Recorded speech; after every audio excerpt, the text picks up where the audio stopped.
Welcome back. അപ്പം നമ്മൾ കഴിഞ്ഞ ക്ലാസ്സിൽ കുറച്ച് എക്സസൈസ് തന്നിട്ടുണ്ടായിരുന്നല്ലേ? അതിൻ്റെ ആൻസേഴ്സ് ഒന്ന് നോക്കിയാലോ? ആക്റ്റീവിൽ നിന്നും പാസീവിലേക്ക് കൺവേർട്ട് ചെയ്യുമ്പം first one, the cat was chased by the dog. Truth is spoken by her. The bell was rung by the peon. The smuggler was arrested by the police.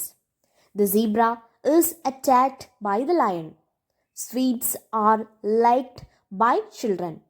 The money was collected by John. Extra time was taken by the player.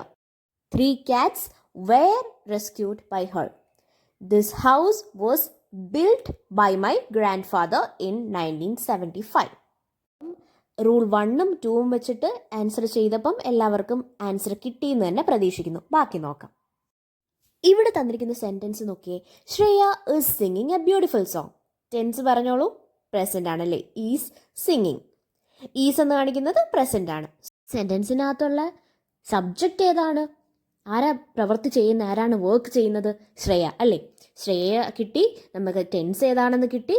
Verb ഏതാണ്? Verb നമുക്ക് തൽക്കാലത്തേക്ക് സിംഗ് എന്നുള്ളതാണ് verb. അത് is singing എന്നുള്ളതാണ്. അപ്പം നമുക്ക് മനസ്സിലാവും present continuous ആണ്. ING ഫോം ഉണ്ട്. നിങ്ങൾക്ക് നേരത്തെ ഞാൻ പറഞ്ഞിട്ടുണ്ട്. ING ഫോം ആക്റ്റീവ് വോയിസിനകത്ത് തരുവാണെങ്കിൽ നമ്മളത് പാസീവ് ആക്കുമ്പോൾ ഏതോ ഒരു വാക്ക് ആഡ് ചെയ്യുമെന്ന്. ഏത് വാക്കായിരുന്നു അത്? യെസ്, ബീയിങ് അല്ലേ.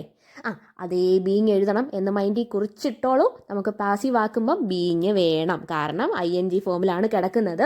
പ്രസൻ്റ് ആണെന്ന് കാണിക്കാനായിട്ട് അവിടെ ഈസും ഉണ്ട്. ING ഫോം ആണ്, കണ്ടിന്യൂസ് ആണെന്ന് കാണിക്കാനായിട്ട് ING ഫോമും ഉണ്ട്. ഇനി ഏതാണ് ഒബ്ജക്റ്റ്? ബ്യൂട്ടിഫുൾ സോങ് അല്ലേ. ശ്രേയ പാടുന്നത് ഒരു ബ്യൂട്ടിഫുൾ സോങ് ആണ്. Now in passive voice you should give importance to a beautiful song. അപ്പം പറഞ്ഞോ, എ ബ്യൂട്ടിഫുൾ സോങ്. ടെൻസ് മാറ്റണോ? മാറ്റരുതല്ലേ. ഓക്സിലറി വെർബ് അതുകൊണ്ട് ഈസ് തന്നെ ഇടണം. A beautiful song is ING form ആയതുകൊണ്ട് ഏത് വാക്കാണ് ആഡ് ചെയ്യുന്നത്? Being. A beautiful song is being. വേർബിൻ്റെ ഏത് ഫോമാണ്? V3. Is being sung. പിന്നെ ആര് ചെയ്യുന്നു? സബ്ജക്റ്റിനെ എടുത്തിട്ട് ബൈ ഹൂം എന്നുള്ളത് ചെയ്യണം. ബൈ ശ്രേയ. ക്ലിയർ അല്ലേ? അപ്പം ഈ തന്നിട്ടുള്ള സെൻറ്റൻസ് നിങ്ങൾ തന്നെ ഒന്ന് കൺവേർട്ട് ചെയ്ത് നോക്ക്. ആക്റ്റീവ് വോയിസ് ആണ് തന്നിരിക്കുന്നത്. അതിനെ നിങ്ങൾ പാസീവ് ആക്കണം. ടെൻസ് ഏതാണെന്ന് കണ്ടുപിടിക്കണം. സബ്ജക്റ്റ് ഏതെന്ന് കണ്ടുപിടിക്കണം. ഒബ്ജക്റ്റ് ഏതെന്നും വേർബ് ഏതെന്നും കണ്ടുപിടിക്കണം. അത് വീഡിയോ ഒന്ന് പോസ് ചെയ്തിട്ട് അത് എഴുതിയിട്ട് നമുക്ക് ബാക്കി ഡിസ്കസ് ചെയ്യാം. Okay. Neethu was writing Har homework. ഈ സെൻറ്റൻസിനകത്തുള്ള ടെൻസ് ഏതാ? നോക്കി, അതിനകത്ത് ഓക്സിലറി വേർബ് കൊടുത്തിട്ടുണ്ട്. Was writing. അതിനകത്ത് വാസ് എന്ന് കാണിക്കുന്നത് ഏത് ടെൻസ് ആണ്? പ്രസൻ്റ് ആണോ? അല്ല, പാസ്റ്റ് ആണല്ലേ. അതുകൊണ്ട് തന്നെ ടെൻസ് പാസ്റ്റ് ആണ്. ING ഫോം ഉണ്ടേ, ഓർത്ത് വെച്ചോണം ഏതാണ് ആഡ് ചെയ്യേണ്ടത് എന്ന്. ഇനി സബ്ജക്റ്റ് ഏതാ? ആരാണ് വർക്ക് ഇവിടെ ചെയ്യുന്നത്? നീതു അല്ലേ. അപ്പോൾ സബ്ജക്റ്റ് നീതു. ഒബ്ജക്റ്റ് എന്താണ് നീതു എഴുതുന്നത്? ഹോംവർക്ക്. ഹോംവർക്ക് അല്ലേ. അപ്പം അതും കിട്ടി. ഇനി വേണ്ടുന്ന ഏതാ? വേർബ്. അവൾ എന്ത് ചെയ്യുവാണ്? റൈറ്റിംഗ് അല്ലേ. ING ഫോം ഉണ്ട്. റൈറ്റ് ആണ് വേർബ്, അതിൻ്റെ ING ഫോമാണ്. അപ്പം റൈറ്റ് ആണ് വേർബ് എന്നും നമ്മളുടെ മൈൻഡിൽ കേട്ടിട്ടുണ്ടേ. ഇനി എന്താണ് ചെയ്യേണ്ടത്? ഇനി കൺവേർട്ട് ചെയ്യാം അല്ലേ. അപ്പം ഒബ്ജക്റ്റ് ഹെർ ഹോംവർക്ക്. വാസ് കിടക്കുന്നില്ലേ, അത് അതേപോലെ അങ്ങ് എടുത്തെഴുതിക്കോ. വാസ് ING ആയതുകൊണ്ട് being. Her homework was being. റൈറ്റിൻ്റെ V3 റിട്ടൺ. ബീങ് റിട്ടൺ ആര് ചെയ്യുന്നു? ബൈ നീതു. അത്രേ ഉള്ളൂ. അപ്പം മനസ്സിൽ വെച്ചേക്കുക, ഏത് ടെൻസ് ആണോ തരുന്നത് ആ ടെൻസിലോട്ട് തന്നെ ആക്റ്റീവ് ചെയ്യുന്ന പാസീവ് ആണെങ്കിലും പാസീവ് ചെയ്യുന്ന ആക്റ്റീവ് ആണെങ്കിലും കൺവേർട്ട് ചെയ്യുക.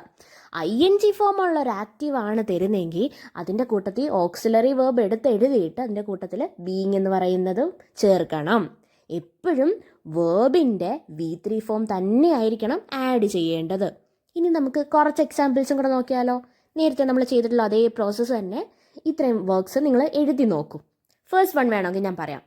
The dog is chasing the cat. ഇത് ഏത് ടെൻസ് ആണ്? Is chasing. ഈസ് എന്ന് പറയുന്നത് പ്രസൻ്റ് ആണ്. അപ്പോൾ പ്രസൻറ്റും ഉണ്ട് ING ഉണ്ട്. അപ്പം ഈസും ഉണ്ട് ബീയിങ്ങും ചേർക്കണം. അപ്പം ഒബ്ജക്റ്റ് ഏതാ? The cat. The cat. ഇനി ഓക്സിലറി വേർബ് എടുത്ത് എഴുതിക്കോ. The cat is. ING ഉള്ളതുകൊണ്ട് തന്നെ ഈസ് കഴിഞ്ഞിട്ട് being. The cat is being. ഇനി വേർബിൻ്റെ V3. The cat is being chased by. Subject ഏതാ? The dog. The cat is being chased by the dog. ഇനി ബാക്കി നിങ്ങൾ തന്നെ ഒന്ന് എഴുതി നോക്കിയേ. ഇനി ബാക്കിയുള്ള റോൾസ് അടുത്ത പാട്ടിൽ. Thank you.